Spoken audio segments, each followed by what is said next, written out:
today we are in chapter 2 of the Adventist Home, Fundamentals of True Homemaking. So the first quote that I have here says, "The home should be to the children the most attractive place in the world, and the mother's presence should be the greatest attraction." Isn't that so beautiful? So basically how you present yourself, how you are with the children, you're the main event at home. It's something to think about, isn't it? So I've put some questions here. Home should not lack sunshine. When your children think of you and the home, do they have fond memories? Do your children feel safe and protected at home? How do your children perceive you as a person? Do you have a warm and bright disposition, or do you bring a dark cloud? You know, like sometimes you may have had that work colleague, or maybe now you have a work colleague, when they walk in the room, it's like,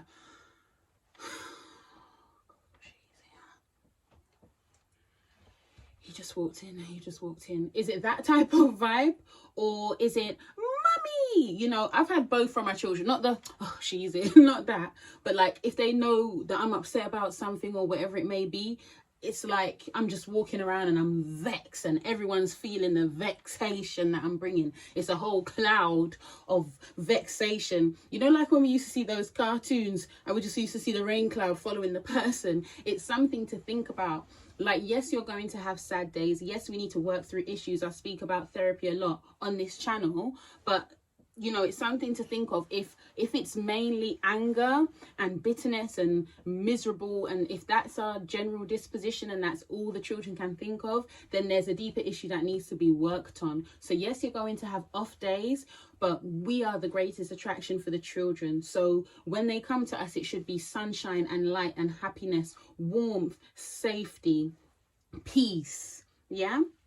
The second quote here is, "Cleanliness, neatness and order are indispensable to the proper management of the household." So if you want to manage your home properly, make sure that it's clean, neat and orderly. This is why I speak about oh, and also before I get to that point, let me just say, cleaning is important, but if you are doing it to a point where the children are being neglected, she says it's a sad mistake. So there's a balance here. And I've done this where it's like, all right, kids, 5 minutes of playtime because mummy needs to get back to the cleaning, you know, and that's the thing. It's a balance. Yes, the home should be clean, but it shouldn't be like the main thing. You know, you're spending your whole day breaking your neck just to have this showroom of a home. Yeah, it still needs to be, yes, you want it to be beautiful, but it still needs to be lived in.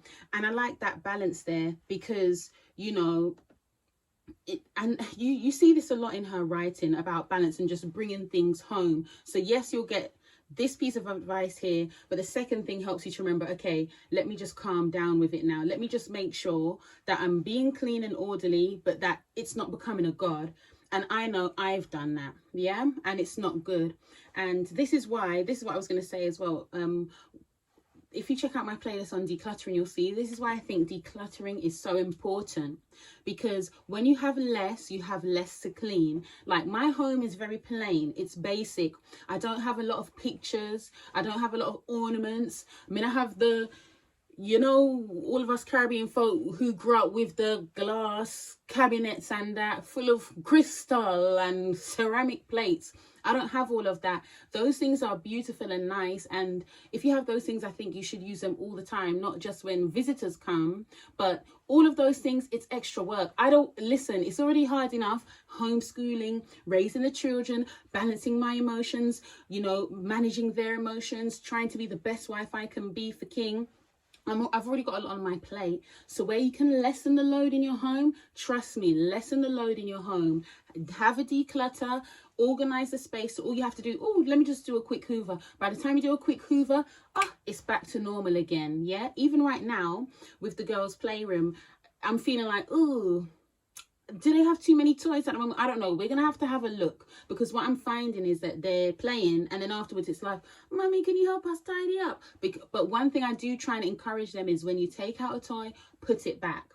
So that same orderliness we have to encourage with them, but just keep it on your mind. Like, I'm not saying to get rid of every single thing, but have an honest look at your home. Have an honest look in your closet. If you're going into your closet and it's like, oh boy, where's that dress? I know it's in here somewhere. Oh.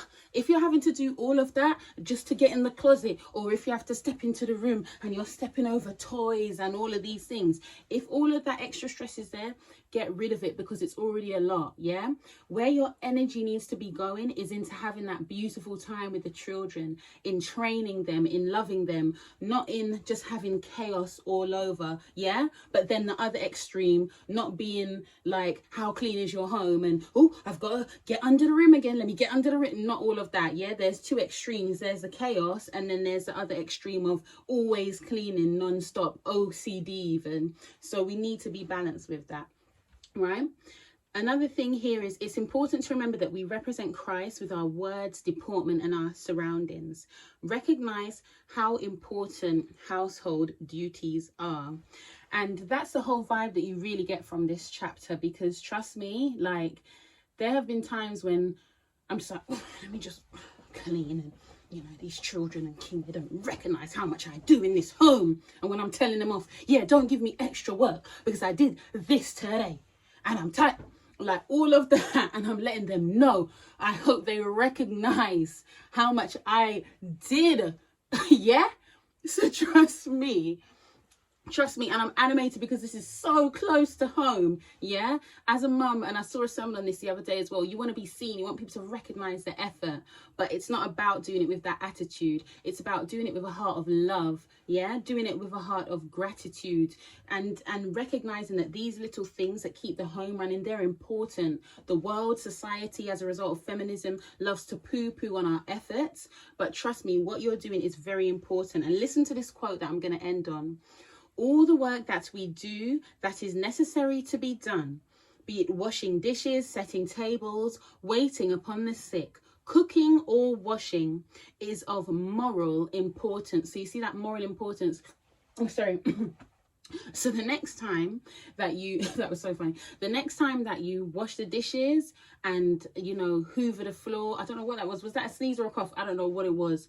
The next time that you do all of those things, just remember, this is a moral duty. This is moral importance. It's not just about, oh, I'm having to clean again, but think about life. You're preparing the children for life, but also you're developing a whole attitude of Christ-likeness, of calm, of peace, of order. You want to represent the order of heaven, calm, neat, peace, yeah, just ease, comfort. All of those things, you are ushering that type of spirit in your home when you're managing it properly, when you're keeping it clean and orderly. So recognize what you're doing. Don't make it become a god, yeah? But also don't neglect it to the point where it's like, oh dear, did you get burgled? You know what I mean? And it's just the normal state of your home, yeah? All right then, so ladies, that is all I have for today. The third chapter that we will look at will be The Eden Home, A Pattern. If you haven't got the book yet, grab the book. And remember, if you can't buy it or you don't feel to buy it, it's online for free. Just type in Ellen G. White Writings. Okay then, ladies, have a good day. Bye.